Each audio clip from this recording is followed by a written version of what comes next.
10 سواروں کی آمد خلیصہ کے لیے کسی حیرت کا باعث نہیں بنی تھی۔ اس کے شوہر عامہ بن مقیس نے وہ جھونپڑا ایسی جگہ پر بنایا تھا کہ وہاں عموماً مسافروں کا گزر رہتا تھا۔ اگر مسافروں کی گنتی 3-4 سے زیادہ نہ ہوتی تو عامہ انہیں زہریلی شراب سے ہلاک کر کے ان کا مال و اسباب لوٹ لیتا اور یہی ان کی آمدن کا ذریعہ تھا۔ مسافروں کی تعداد زیادہ ہونے کی صورت میں وہ کوئی خطرہ مول نہیں لیتا تھا اور مسافروں کی خدمت کر کے ان سے کچھ سامان اینٹھ لیتا۔ ان دونوں کا تعلق بنو عبد کلال سے تھا۔ وہاں رہائش بنانے سے پہلے وہ قبیلے میں ہی رہتے تھے۔ قبیلے میں رہتے ہوئے بھی عامہ کی یہی روش تھی، اور ایک بار 2 مسافروں کو ہلاک کرنے کے بعد وہ ان کی لاشوں کو ٹھکانے نہیں لگا پایا تھا کہ قبیلے کے سردار تک وہ بات پہنچ گئی تھی۔ تحقیق کرنے پر اس پر الزام ثابت ہوا اور سردار قبیلہ نے اسے قبیلہ بدر کر دیا تھا۔ تب سے وہ اپنی بیوی کو ساتھ لیے وادی کے کنارے آ بسا تھا۔ اب اس کی لوٹ مار کا کوئی گواہ نہیں تھا۔ جانے اس کی لوٹ مار کتنا عرصہ جاری رہتی اگر اس کی ہلاکت کے لیے اللہ تعالیٰ یشکر کو مقرر نہ کرتا۔ البتہ اپنے چھوٹے بچے کی وجہ سے خلیصہ کی جان بچ گئی تھی۔ یشکر اور بادیہ کے جانے کے بعد بھی خلیصہ وہاں سے کہیں جانے کی ہمت نہیں کر سکی تھی۔ سہ پہر کو وہ دونوں رخصت ہوئے اور غروب آفتاب کے وقت 10 سواروں کی ٹولی وہاں پہنچ گئی تھی۔ انہوں نے پہلی فرصت میں بادیہ کا حلیہ بتا کر ان سے ان کے بارے میں پوچھا۔ خلیصہ نے نہ صرف بادیہ کو پہچان لیا تھا بلکہ اس کا اور یشکر کا نام بتا کر اس نے بنو نوفل کے سواروں کو بھی 100% یقین دلایا تھا کہ ان کے مطلوبہ افراد اسی راستے پر گامزن تھے۔ خلیصہ کو امید تھی کہ وہ سوار اس معلومات کے بدلے اسے انعام وغیرہ دیں گے، لیکن انہوں نے رات اس کے لیے جہنم بنا دی تھی۔ اس کی 2 بکریاں ذبح کر کے انہوں نے ضیافت اڑائی، اس کے پاس موجود تمام شراب کا صفایا کیا اور پوری رات اسے اتنی مہلت نہ دی کہ وہ اپنے بچے کو دودھ ہی پلا سکے۔ صبح صادق کو وہ اسے سسکتا بلکتا چھوڑ کر رخصت ہوئے، اور ان کے دفع ہوتے ہی اس نے ٹوٹے پوٹے بدن کو گھسیٹتے ہوئے خیمے کی تنابیں کھولی، انہیں لپیٹ کر اونٹیوں پر لادا اور بنو عبد کلال کی راہ لی۔ دوپہر کے وقت وہ سردار قبیلہ کے سامنے کھڑے ہو کر وہاں رہنے کی اجازت مانگ رہی تھی۔ اس کی بہت زیادہ منت کرنے کے باوجود سردار نے اسے قبیلے میں رہنے کی اجازت نہیں دی تھی۔ پہلی بار قبیلہ چھوڑتے وقت اسے کوئی فکر نہیں تھی کہ شوہر اس کے ساتھ تھا، لیکن اس بار بنو عبد کلال سے دھتکارے جانے کے بعد اس کی سمجھ میں کچھ نہیں آ رہا تھا کہ کہاں جائے۔ صحرائے اعظم میں اکیلی عورت کن مصائب کا شکار ہو سکتی تھی، اس کے لیے گزشتہ شب کا تصور کافی تھا۔ قبیلے کے بغیر زندگی گزارنا کتنا مشکل تھا اس کا اندازہ اسے اب ہو رہا تھا۔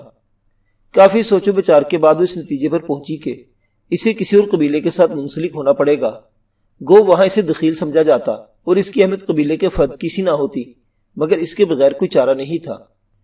بنو عبد کلال سے نکل کر وہ غمزدہ سی روانہ ہوئی۔ اس کی خوش قسمتی تھی کہ عامہ اس کے لیے 2 عمدہ اونٹنیاں چھوڑ گیا تھا۔ ایک اونٹنی پر اس نے خیمہ اور دوسرا سامان لادا، جبکہ دوسری پر اپنا بچہ سنبھال کر بیٹھ گئی، جبکہ اونٹنی کا بچہ ماں کے پیچھے پیچھے خود بخود دوڑتا آ رہا تھا۔ اندھیرا چھانے سے پہلے ایک مناسب جگہ پر اونٹنیاں بٹھا کر وہ اتر گئی۔ سب سے پہلے اس نے خشک لکڑیاں اکٹھے کر کے آگ لگائی اور بچے کو گود میں لے کر آگ کے پاس بیٹھ گئی۔ اس ویرانے میں وہ خوف کے مارے سو نہیں سکی تھی۔ گو وہ کافی عرصے سے ویرانے میں رہتی آ رہی تھی، لیکن تب اس کے ساتھ شوہر ہوتا تھا اور اب وہ اکیلی تھی۔ جب تک لکڑیاں جلتی رہی وہ بیٹھی رہی۔ رات کے بالکل آخری پہر لکڑیاں ختم ہوئی تو وہ بھی جانے کے لیے تیاری میں لگ گئی۔ سپیدہ سحر نمودار ہو چکا تھا جب وہ آگے بڑھی۔ ذرا آگے جاتے ہی اس کی نظر ایک قافلے پر پڑی۔ وہ وادی کے دوسرے کنارے پر حرکت کر رہے تھے۔ قافلے والوں نے اسی گہری نظروں سے دیکھا، مگر کچھ کہے بغیر وہ آگے نکلتے گئے۔ طلوع آفتاب کے بعد بھی وہ آگے بڑھتی رہی۔ گزشتہ شب کے رت جگے بعد اسے سونے کی ضرورت محسوس ہو رہی تھی۔ اس کی نظر 2-3 فرلانگ دور ایک نخلستان پر پڑی اور اس نے اونٹنیوں کو زور زور سے ہانکنا شروع کر دیا۔ قریب پہنچنے پر وادی میں کھدا ہوا ایک گہرا گھڑا نظر آیا جس کی تہہ میں پانی جھانک رہا تھا۔ یقیناً قافلے والوں نے پانی کے حصول کے لیے وہ گڑھا کھودا تھا۔ ایک بیری کے نیچے اونٹیوں کو بٹھا کر وہ نیچے اتری۔ سب سے پہلے اس نے اونٹیوں کے گھٹنے کے ساتھ رسی کا چھوٹا ٹکڑا باندھا تاکہ اس کے سامان اتارنے تک بیٹھی رہے۔ اس کے بعد درخت کی شاخ سے چادر باندھ کے اپنے بیٹے کو لٹایا اور سامان اتارنے لگی۔ تھوڑی دیر بعد وہ سامان سے چمڑے کے 2 ڈول اٹھا کر پانی والے گڑھے کی طرف جا رہی تھی۔ دونوں اونٹیوں کی مہاریں اس کے ہاتھ میں تھی۔ گڑھے میں زیادہ پانی دیکھ کر اس نے اونٹیوں کو سیراب کرنا ضروری سمجھا تھا۔ کھلے منہ والا ڈول اونٹیوں کے سامنے رکھ کر وہ دوسرے ڈول سے گڑھے سے پانی بھر بھر کے اس میں ڈالتی رہی۔ بڑی اونٹیوں کو دیکھا دیکھی چھوٹے بچے نے بھی ڈول میں منہ ڈال دیا تھا۔ اونٹیوں کے سیراب ہونے کے بعد اس نے مشکیزیں بھرے اور دوبارہ سائے میں آ گئی۔ اونٹنیوں کے پاؤں باندھ کر اس نے چرنے کے لیے چھوڑا اور خود خیموں کو کھولے بغیر اسے ترتیب سے رکھنے لگی کہ ان پر لیٹ کر تھوڑی نیند کر سکے۔ اچانک اس کے کانوں میں کسی کے کراہنے کی آواز آئی۔ وہ خوف سے اچھل پڑی، ساتھ ہی اس کی نظریں چاروں طرف گھومنے لگی۔ ذرا سی تنگو دو کے بعد اسی قریبی ٹیلے پر گدھ کسی مردار کو نوچتے نظر آئے۔ چیخ کی آواز پر اسی جانب سے آئی تھی۔ وہ متجسس سے اس جانب پڑی۔ ٹیلے پر چڑھتے ہی اس کی آنکھیں حیرت سے پھٹنے کے قریب ہوئیں۔ وہاں ایک انسانی جسم پڑا تھا اور اس کے منہ سے ہلکی سی کراہنے کی آوازیں آ رہی تھی۔ شاید گدھ کے نوچنے پر اس کے منہ سے زوردار آواز نکلی تھی جو خلیصہ کے کانوں تک پہنچ گئی تھی۔ اس کی آمد سے گدھ اڑ کر دوسرے ٹیلے کی جانب نشیب میں پڑی علائشوں کی طرف بڑھ گئے تھے۔ جو لگتا تھا جیسے وہاں کئی جانوروں کے پیٹ کی علائشیں پھینکی گئی ہوں۔ بغیر کسی دقت کے اس نے اندازہ لگا لیا کہ وہ کام اسے راستے میں ملنے والے قافلے کا تھا، اور وجہ کوئی بھی تھی لیکن وہ آدمی یقیناً انہی قافلے والوں نے وہاں چھوڑا تھا۔ زخمی اوندھے منہ پڑا تھا، گھٹنوں کے بل اس کے قریب بیٹھی ہوئی خلیصہ نے نرمی سے اسے سجدہ کیا۔ ایک اور حیرت اس کی منتظر تھی، شوہر کے قاتل کو وہ بغیر کسی تردد کے پہچان گئی۔ بلا شبہ وہ یشکر تھا اور اس وقت وہ بے ہوش تھا۔ فوراً اس نے فیصلہ کر لیا تھا کہ اسے مرنے کے لیے وہاں چھوڑ دینا بہتر رہے گا۔ اپنے فیصلے پر عمل درآمد کے لیے وہ کھڑی ہوئی اور اسی وقت دماغ میں وہ منظر جاگا جب یشکر نے اپنی بیوی کے ہاتھ سے تلوار لے کر اس کی جان بچائی تھی۔ یشکر کو زہر دینے کی کوشش کرنے کے بعد وہ اسے قتل کرنے کا حقدار ہو گیا تھا، لیکن ایک معصوم بچے کی خاطر یشکر نے اسے معاف کر دیا تھا۔ بادیہ کے ہاتھوں قتل ہو جانے کے بعد جانے اس کے بیٹے کا کیا انجام ہوتا، یہ سوچتے ہی اسے جھرجھری آ گئی۔ اس نے کھوجتی نظروں سے دوبارہ یشکر کے زخمی بدن کو دیکھا اور پھر اس کی جانب بڑھ گئی۔ وہ 24-25 سال کی صحت مند اور مضبوط عورت تھی، لیکن یشکر جیسے قوی ہیکل لڑکے کو ہاتھوں میں اٹھانا اس کے لیے ممکن نہیں تھا۔ بغل میں ہاتھ دے کر اس نے یشکر کا بالائی بدن اوپر اٹھایا اور الٹے قدموں سائے کی جانب بڑھنے لگی۔ سائے تک اسے گھسیٹ کر لے جاتے ہوئے اسے پسینہ آ گیا تھا۔ کمبل نیچے بچھا کر اس نے یشکر کو اوپر لٹایا، اس کے سر کے نیچے چمڑے کا تکیہ رکھا اور خود دودھ والی اونٹنی کی طرف بڑھ گئی۔ تھوڑی دیر بعد وہ دودھ کے کٹورے سے قطرہ قطرہ دودھ اس کے حلق میں ٹپکا رہی تھی۔ اس دوران اس نے وہیں پڑاؤ ڈالنے کا فیصلہ کر لیا تھا۔ یشکر کو اونٹنی کا دودھ پلا کر وہ خیمہ کھول کر لگانے لگی۔ ضروری کاموں سے فارغ ہو کر وہ سو گئی تھی۔ اس نے یشکر کے ساتھ اپنا بستر بچھایا تھا۔ بیری کی چھاؤں کے نیچے لگے خیمے پر دھوپ نہیں پڑ رہی تھی اور جوانب کے پردے اٹھے ہونے کی وجہ سے ہوا بھی لگ رہی تھی۔ اسے فوراً ہی نیند آ گئی تھی۔ سہ پہر کو جب سورج مغرب کی جانب کافی جھک گیا تھا، دھوپ خیمے کے اندر داخل ہوئی اور اس کی آنکھ کھل گئی۔ مغربی پردے گرا کر وہ خیمے سے باہر نکلی اور اونٹیوں کی جانب بڑھ گئی جو درختوں کے پتوں پر منہ مار رہی تھی۔ اونٹنیوں کو واپس لا کر اس نے درخت سے باندھا اور رات کو آگ جلانے کے لیے لکڑیاں اکٹھی کرنے لگی۔ موذی جانوروں سے بچنے کے لیے آگ کا الاؤ روشن کرنا ضروری تھا۔ غروب آفتاب کے وقت اس کی نظر 2 شتر سواروں پر پڑی۔ انہوں نے بھی وادی کے کنارے خیمہ لگا دیکھ لیا تھا۔ انہیں اپنی جانب آتا دیکھ کر خلیصہ کا دل خوف سے دھڑکنے لگا تھا۔ گزشتہ سے پیوستہ رات کو 10 سواروں کا سامنا اس کے لیے اچھا تجربہ نہیں رہا تھا۔ تمہاری شام سلامتی والی ہو۔ قریب آ کر دونوں نے سلام کہا۔ تم دونوں پر بھی برکتیں ہوں۔ اپنی اوڑھی چہرے کے گرد لپیٹنے ہوئے اس نے جوابی سلام کہا۔ مسافروں کو بھوک کی حاجت نے رکنے کی ترغیب دی ہے۔ دونوں نے سرسری نظر خیمے میں لیٹے یشکر پر ڈالی۔ خلیصہ نے اسے ہلکی چادر اوڑا دی تھی اور یوں لگ رہا تھا جیسے وہ سویا ہوا ہو۔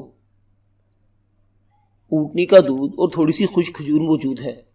خلیصہ نے لہجے میں اعتماد پیدا کرنے کی کوشش کی تھی۔ اتنا ہی کافی ہے مہربان خاتون۔ دونوں اونٹوں سے نیچے اتر آئے تھے۔ خلیصہ نے ان کے بیٹھنے کے لیے خیمے سے باہر چٹائی بچھائی اور ان کے حوالے 2 مٹھیاں تمر اور ایک بھرا ہوا کٹورا اونٹنی کے دودھ کا کیا۔ کھجوریں کھا کر انہوں نے دودھ پیا اور اس دوران وہ آپس میں بات چیت کر رہے تھے۔ ایک وہاں شب بصری کی ضرورت محسوس کر رہا تھا جبکہ دوسرا آگے جانے پر بضد تھا۔ خلیصہ بظاہر کام میں مصروف تھی لیکن اس نے کان دونوں کی باتوں پر دھرے تھے۔ وہاں نہ رکنے کی تجویز دینے والا زور و شور سے کہہ رہا تھا، حابس بن شفیع، تم نہیں جانتے مجھے اس کی دنبالہ آنکھوں میں کیا نظر آیا۔ بلا شبہ ہمارا جانے کا فیصلہ اسے منظور نہیں تھا۔ حابس معترض ہوا، ایسا تھا تو فوراً ہی قتل کر سکتی تھی۔ ایسا کرنے کی صورت میں وہ اہل بنو اقرب کے دلوں میں اپنے لیے محبت پیدا نہیں کر سکتی تھی۔ حابس بولا، ہم نے کافی لمبا فاصلہ طے کر لیا ہے۔ ان کے پاس تیز رفتار گھوڑے موجود ہیں، وہ ہم سے دگنی رفتار میں حرکت کر سکتے ہیں، اس لیے رکنے کا خیال دل سے نکال دو۔ جب تک کسی محفوظ مقام تک نہیں پہنچ جاتے ہمیں آگے بڑھتے رہنا ہوگا۔ غیاث بن اقمر، مجھے بس یہ وضاحت کر دو کہ وہ ہمیں مارنے کے لیے تنگ و دو کیوں کریں گے؟ حابس وہیں رکنے کا فیصلے پر ڈٹا تھا۔ غیاث بن اقمر فلسفیانہ لہجے میں بولا، حابس تمہیں مطمئن کرنے کے لیے میرے پاس اپنے اندیشوں کے علاوہ کوئی وکیل موجود نہیں ہے۔ حابس منہ بناتے ہوئے بولا، ایسا بس تم سوچ رہے ہو، اگر انہوں نے ہمیں مارنا ہوتا تو اب تک یہاں پہنچ چکے ہوتے۔ وہ کھانے سے فارغ ہو چکے تھے، لیکن وہاں سے اٹھنے کی ضرورت انہیں محسوس نہیں ہوئی تھی۔ حابس نے تھکن اور بے آرامی کے واسطے دے کر غیاث کو وہیں رکنے پر مجبور کر دیا تھا۔ آخر میں حابس ہی خلیصہ کو مخاطب ہوا، مہربان خاتون، اگر ہم رات کی چند گھڑیاں یہاں لیٹ جائیں، آپ کو اعتراض تو نہیں ہوگا؟ خلیصہ گڑبڑاتے ہوئے بولی، اس کا فیصلہ تو میرے شوہر کر سکتے ہیں۔ حابس نے کہا، میں انہی سے پوچھ لیتا ہوں۔ نہیں، وہ سوئے ہوئے ہیں، آپ بس یہیں لیٹ جائیں، میں اوک اور چٹائی دے دیتی ہوں۔ خلیصہ گھبرا گئی تھی۔ حابس مصر ہوا، اب سورج غروب ہونے والا ہے اور اس وقت تو سونا جنات لانے کا باعث بنتا ہے، اس لیے آپ گھبرائیں نہیں، میں انہیں جگا دیتا ہوں۔ کہہ دیا نا آپ رات گزار لیں۔ خلیصہ اسے یشکر تک جانے کی اجازت نہیں دے سکتی تھی۔ حابس کندھے اچکاتے ہوئے بیٹھ گیا۔ خلیصہ نے انہیں کھجور کے پتوں سے بنی ہوئی ایک اور چٹائی لا کر دی اور خیمے میں گھس گئی۔ یشکر کا بدن سخت تپ رہا تھا، ویرانے میں رہنے کی وجہ سے آما بخار وغیرہ کی دوائی اپنے پاس رکھا کرتا تھا۔ خلیصہ نے وہ دوائی اونٹنی کے دودھ میں ڈال کر یشکر کو پلائی۔ حابس نے دروازے پر آ کر پردہ ہٹائے بغیر پوچھا، مہربان خاتون، اگر اجازت ہو تو ہم آپ کی اکٹھی کی ہوئی لکڑیوں کو آگ لگا دیں؟ لگا لو، مختصراً کہہ کر وہ یشک کی طرف متوجہ رہی۔ خاتون کا شوہر بیمار ہے اور جہاں تک میرا اندازہ ہے وہ بے ہوش پڑا ہے۔ حابس غیاث کے پاس جا کر بتانے لگا۔ غیاث بے پرواہی سے بولا، اس سے ہمارا کیا لینا دینا؟ اس سے نہ سے ہی اس کی بیوی سے تو ہے۔ حابس کے ہونٹوں پر شیطانی مسکراہٹ نمودار ہوئی، اس کی آواز سرگوشی میں تبدیل ہو گئی تھی۔ مناسب نہیں لگتا یار۔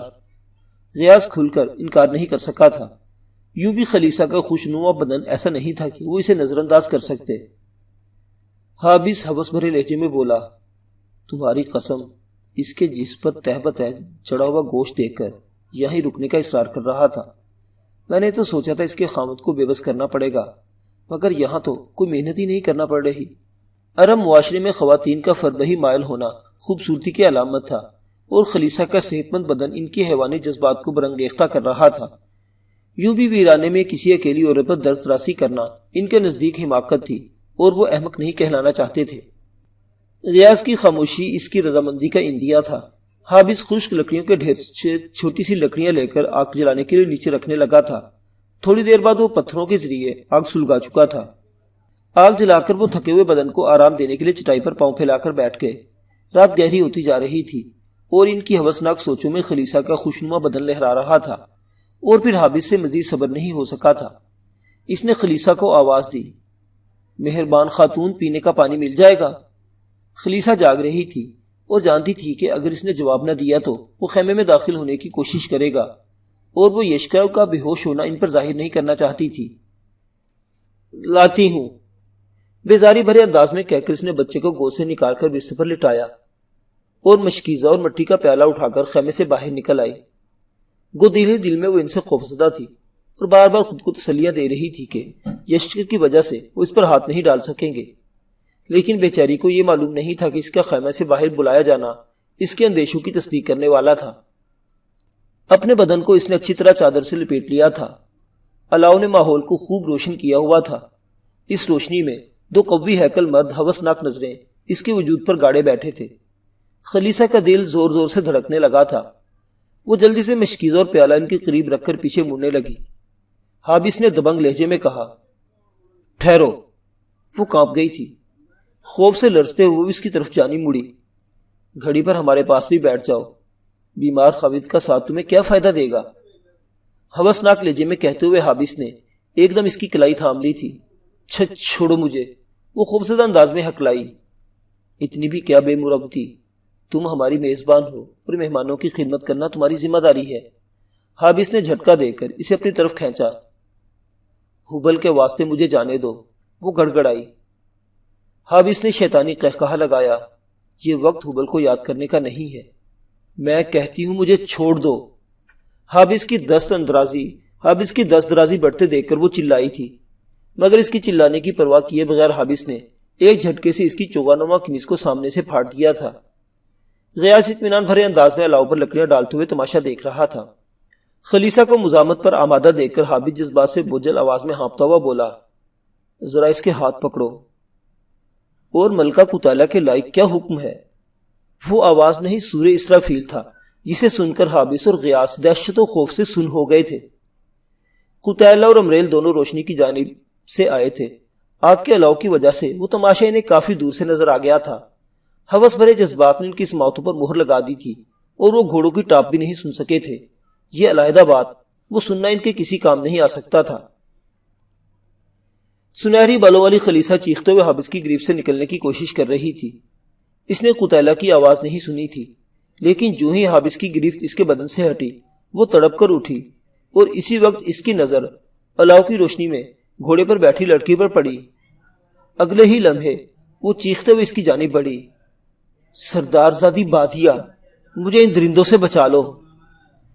کتالہ کے چہرے پر حیرت نمودار ہوئی۔ وہ چھلانگ لگا کر گھوڑے سے اترتے ہوئے بولی، ملکہ کتالہ نے اس فاحشہ کا نام پہلے بھی سنا ہے، اور اگر تم اسے دیکھنے کے بعد بھی ملکہ کتالہ کو اسی نام سے پکار رہی ہو تو ملکہ کتالہ کا حیران ہونا بنتا ہے۔ خلیصہ ٹھٹک کر رکی۔ لڑکی کا چہرہ سردار زادی بادیہ کے ساتھ بہت زیادہ مشابہ تھا، لیکن یہ بادیہ ہرگز نہیں تھی۔ بادیہ کا قد درمیانہ اور بدن فربہی مائل تھا، جبکہ یہ چھریرے اور سڈول جسم کی مالک تھی۔ اس کا قد بھی بادیہ سے لمبا تھا۔ بادیہ کھلتی ہوئی گندمی رنگت کی تھی اور اس کا گندمی رنگت کڑی مشقت سے سنو لایا ہوا تھا۔ البتہ سیاہ گھنی اور لمبی زلفیں، غزالی آنکھوں میں صرف سجاوٹ کا فرق تھا۔ بادیہ بھی سرما لگاتی تھی، لیکن اس کی طرح آنکھوں کو دنبالا نہیں کرتی تھی، اور بادیہ کے سر پر اوڑھنی تھی، جبکہ اس کے سر پر کالے رنگ کا کساوا تھا۔ سب سے بڑھ کر اس کی پشت پر لٹکا ہوا ترکش ڈھال، کندھے سے لٹکتی کمان، کمر سے بندھی نیام، بائیں کندھے پر لپٹا ہوا گودا اسے کوئی جنگجو ثابت کر رہا تھا۔ اور بادیہ تو اسے چھوئی موئی سی لگی تھی، نرم و نازک اور نخریلی سی۔ شوہر بازو میں بھر کر اسے گھوڑے پر بٹھاتا اتارتا تھا، اور یہ کسی ماہر سوار کی طرح چھلانگ لگا کر گھوڑے سے اتری تھی۔ مجھ سے غلطی ہوگی سردار زادی۔ لڑکی میں کوئی ایسی بات ضرور تھی کہ اس کی آنکھوں میں دیکھتے ہی خلیصہ کا دل بری طرح دھڑکنے لگا تھا۔ وہ بے پرواہی سے بولی، سردار زادی ہونے کے باوجود ملکہ کتالہ کو ملکہ کتالہ کہلانا ہی پسند ہے۔ خلیصہ سسکی بھرے لہجے میں بولی، ایک بے کس عورت ان ظالموں کے شر سے ملکہ کتالہ کی پناہ چاہتی ہے۔ انہیں میں نے کھانا دیا، رات کو رہنے کا ٹھکانہ دیا، اور یہ میری عزت کے دشمن بن گئے۔